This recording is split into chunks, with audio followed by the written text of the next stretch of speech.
नमस्कार साथियों, स्वागत है आपका BNK24 यूट्यूब चैनल पे बहुत बहुत। साथियों, आज हम आईपीओ के बारे में बात करने जा रहे हैं। आईपीओ एसएमई सेक्टर का है और थोड़ा सा यूनिक तरह का बिजनेस मॉडल है। तो आज हम बात करने जा रहे हैं जंगल कैंप प्राइवेट लिमिटेड कंपनी के बारे में। ये कंपनी क्या है कि उन लगभग 30 करोड़ रुपए 29 करोड़ 42 लाख रुपए आईपीओ के जरिए प्राइवेट मार्केट से आईपीओ के माध्यम से जुटाना चाहती है। अब हम बात करते हैं कि कंपनी का काम क्या है। भाई, पहला हमारा किसी भी आईपीओ में हम पैसे लगाते हैं तो हम उस आईपीओ का बिजनेस समझते हैं कि भाई वो जिस आईपीओ के माध्यम से हम पैसा लगा रहे हैं उस कंपनी में, उस कंपनी का व्यापार क्या है। तो थोड़ा सा बिजनेस पर नज़र डालें तो ये क्या है, कंपनी 2002 में बनी थी।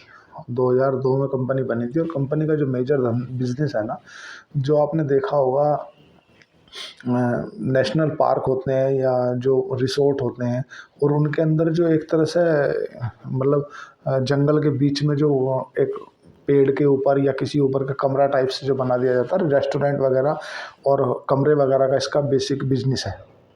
बिजनेस मॉडल थोड़ा यूनिक तरह का है। मतलब जैसे कोई किसी नेशनल पार्क में जाता है और जैसा कान्हा नेशनल पार्क है या तुम्हारा शिवपुर नेशनल पार्क है, मधुबन नेशनल पार्क है, उनके अंदर आपने देखा होगा किसी को रात बितानी है तो वो क्या, झील के किनारे ऐसी कुछ ऊंची जगह पे ऐसा एक मतलब कमरा टाइप बना देते हैं लकड़ी से, जिससे जो आदमी जो टूरिस्ट वगैरह आते हैं उन्हें बहुत अच्छा व्यू मिलता है। इनका जो मेजर बिजनेस है वो रेस्टोरेंट और कमरे वगैरह इस तरह से इनका बिजनेस है।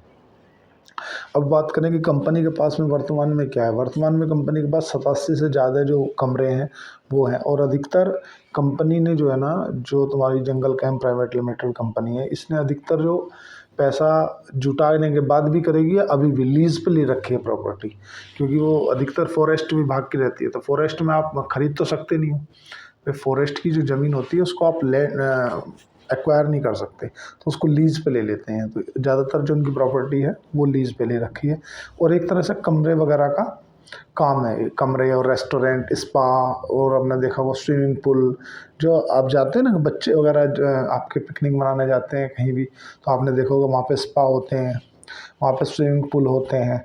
तो उस तरह का इसका बिजनेस है, थोड़ा सा यूनिक तरह का बिजनेस मॉडल है। ये देख कर मुझे भी अच्छा लगा कि हाँ यार, ये थोड़ा सा डिस्कस कर लेनी चाहिए। अब बात करें कि कंपनी के वर्तमान में कितने एम्प्लॉई हैं, तो अभी वर्तमान में इसके पास में लगभग 400 एम्प्लॉई हैं जो काम करते हैं। अब बात करते हैं कि ये आईपीओ कितने का लेकर आ रहे हैं, क्या इनका है क्या सिस्टम। अगर बात करें तो ये आईपीओ 29 करोड़ 42 लाख रुपए का आईपीओ के माध्यम से जुटाना चाहते हैं। और इसकी बात करें कितना ओएफएस है, ऑफर फॉर सेल है, और कितना फ्रेश इशू है, तो ये थोड़ा सा कंपनी के लिए अच्छी बात है कि पूरा का पूरा फ्रेश इशू है। अगर हम कोटे की बात करें कि कितना परसेंट कोटा किसके लिए रिजर्व रखा गया है, तो अगर बात करें क्वालिफाइड इंस्टीट्यूशनल बायरों की, क्यूआईबी के लिए 50% कोटा रिजर्व रखा गया है। अगर हम एनआईआई की बात करें, नॉन इंस्टीट्यूशनल इन्वेस्टरों के लिए 15% कोटा रिजर्व रखा गया है। अगर हम बात करें रिटेल भाइयों के लिए, तो रिटेल भाइयों के लिए 35% कोटा रिजर्व रखा गया है। अगर हम आईपीओ की बात करें कि आईपीओ कितनी तारीख से कितनी तारीख तक खुला रहेगा, तो ये क्या है कि आईपीओ 10 दिसंबर से लेकर के 12 दिसंबर के बीच में खुला रहेगा। आईपीओ की जो अलॉटमेंट है वो 13 दिसंबर को है।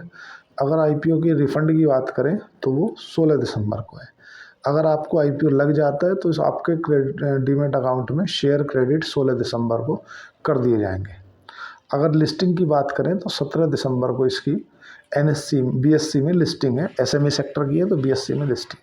अगर प्राइस बैंड की बात करें तो 68 रुपये से लेकर 72 रुपये का प्राइस बैंड है। 1600 शेयरों का एक लॉट है। एक लॉट के लिए आपको 1,15,200 रुपये इसमें लगाने पड़ेंगे। अगर रजिस्ट्रार की बात करें तो इसका स्काई लाइन जो सर्विसेज इसका रजिस्ट्रार है। बिजनेस मॉडल हमने समझ ही लिया। अब हम समझ लेते हैं कि इसका थोड़ा सा एसेट वगैरह, रेवेन्यू वगैरह पर थोड़ी नज़र डाली जाए, कि थोड़ा सा बैलेंस शीट भी देखें कि क्या है।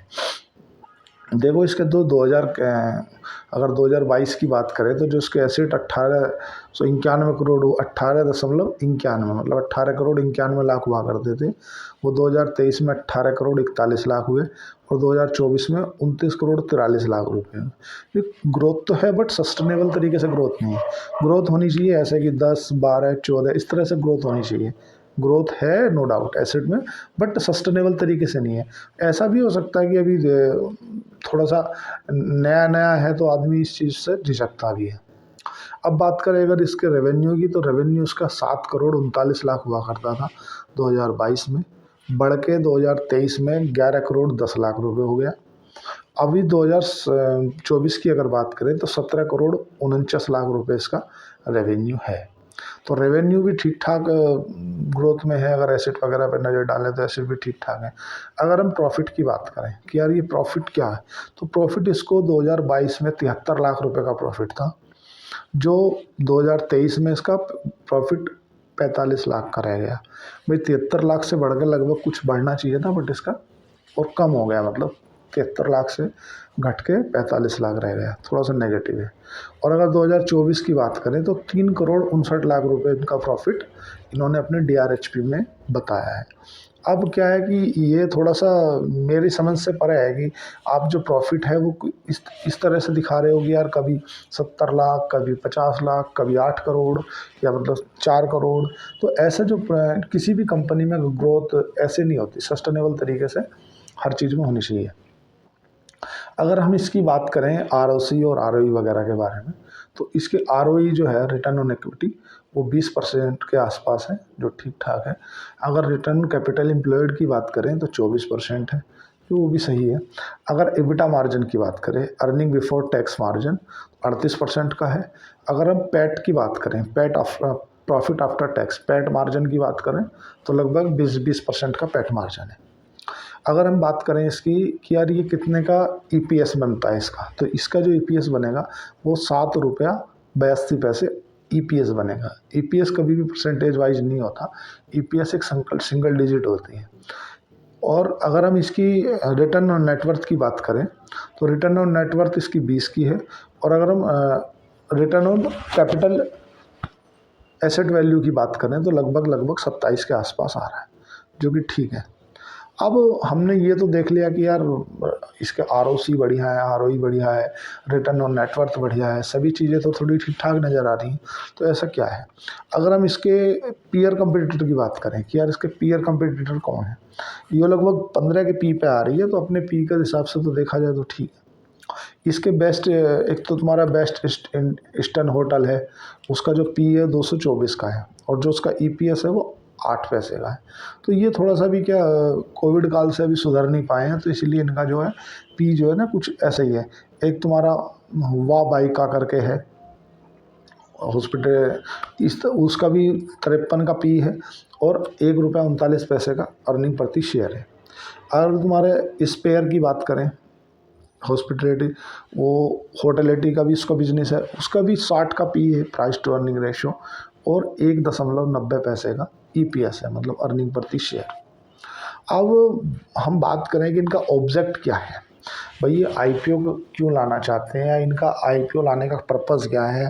तो इन्होंने ऐसा मैनेजमेंट ने बताया कि एक संजय दुबारी नेशनल पार्क है, उस मध्य प्रदेश में है ये, उसमें ये अपनी कैपेसिटी को एक्सपेंड करना चाहते हैं। एक तुम्हारा पंच नेशनल पार्क है, वो भी मध्य प्रदेश में है, उसमें थोड़ा सा ये अपना रेस्टोरेंट वगैरह का बिजनेस को एक्सपेंड करना चाहते हैं। एक तुम्हारा मधुबन नेशनल पार्क है, मथुरा में कुछ इनका बिजनेस है, उसको फैलाना चाहते हैं। एक तुम्हारा शिवपुर फॉरेस्ट है, शिवपुर एक मध्य प्रदेश में ही शिवपुर जगह पड़ती है, वहाँ पर नेशनल पार्क में इनको एक थोड़ी सी ज़मीन लेके अपना बिजनेस को थोड़ा एक्सपेंड करना है। ऑल ओवर अगर देखा जाए तो ठीक ठाक ही नज़र आ रही है। अगर हम बात करें कि यार IPO में लगाना चाहिए या नहीं लगाना चाहिए, क्या इस IPO में अगर मैं अपनी बात करूं क्या मैं लगाऊंगा, तो देखो मैं अगर आपकी जगह पर होता तो मैं तो सीधी सी बात थी कि यार बिज़नेस थोड़ा सा नया है, मतलब एक यूनिक तरह का बिजनेस मॉडल है। इस तरह से अभी तक तो मैंने इतनी कोई ज़्यादा कंपनियां लिस्टेड है नहीं, और है भी तो वो उतनी कुछ ज़्यादा जनरेट नहीं कर रहा। मैं आपको एक बात बताना चाहता हूँ कि किसी भी कंपनी में IPO में लगाना नहीं लगाना वो तो आपका अपना डिसीजन है, पर उसका जो टॉप लाइन है, मतलब जो उसका एसेट रेवेन्यू है, वो सस्टेनेबल तरीके से ग्रोथ होनी चाहिए, और उसका जो प्रॉफिट है, प्रॉफिट भी सस्टेनेबल तरीके से बढ़ना चाहिए। अभी वर्तमान में अगर इसकी GMP की बात करें तो इसका कोई GMP नहीं चल रहा है। हम बात कर रहे हैं जंगल कैंप प्राइवेट लिमिटेड कंपनी के बारे में। IPO आपको लगाना नहीं लगाना वो डिसीजन आपका है, पर अपने को आईपीओ लगाने से पहले अपने जो वित्तीय सलाहकार है, जो फाइनेंशियल एडवाइज़र है, उनसे सलाह करके ही करें। क्योंकि जो एसएमई सेक्टर के आईपीओ होते हैं ना, वो बहुत ही रिस्की होते हैं। मैं किसी भी आईपीओ में आपको लगाने के लिए डिस्करेज नहीं कर रहा हूँ, ना ही मैं आपको इन्फ्लेशन होने के लिए बोल रहा हूँ कि आप इन्फ्लुएंस हो जाओ और आप आईपीओ में लगा दो। बट आप अपने कैपिटल की स्वयं से जिम्मेदार हैं, आप उसके साथ में देख के ही आईपीओ में लगाएं। आईपीओ का रिव्यू बेसिकली करना हमारी रिस्पॉन्सिबिलिटी थी कि हमारे जो व्यूवर्स हैं, क्योंकि कई बार ऐसा देखा गया है कि आईपीओ में लगा देते हैं बिना कुछ देखे सोचे समझे, बाद में नुकसान हो जाता है। तो आपको आईपीओ में लगाना है, अच्छी बात है, नहीं लगाना कोई बात नहीं, आप अपने वित्तीय सलाहकार से पूछ के ही लगाएं। बाकी अगर मेरी बात करें तो मैं तो थोड़ा सा इसको वेट एंड वॉच की कंडीशन में रहूँगा। अगर बात कर ली जाए इस कंपनी के पॉजिटिव और नेगेटिव के बारे में, तो कंपनी की क्या है कि डिमांडेबल सेक्टर है। आजकल जो बच्चे या यूथ या जो भी आप कहीं बाहर जाते हैं तो सब थोड़ा सा शहर की भाग दौड़ भरी ज़िंदगी से थोड़ा एक नेशनल पार्क में इस तरफ से जंगल में रहना आदमी जाता है, तो अच्छा लगता है उसको, एक दो दिन रहे और थोड़ा सा उस एक कल्चर से आ गया, मतलब चलन है इस चीज़ का। अब दूसरा अगर इस कंपनी के बारे में नेगेटिव बात करें तो पॉजिटिव तो हमने कर ली।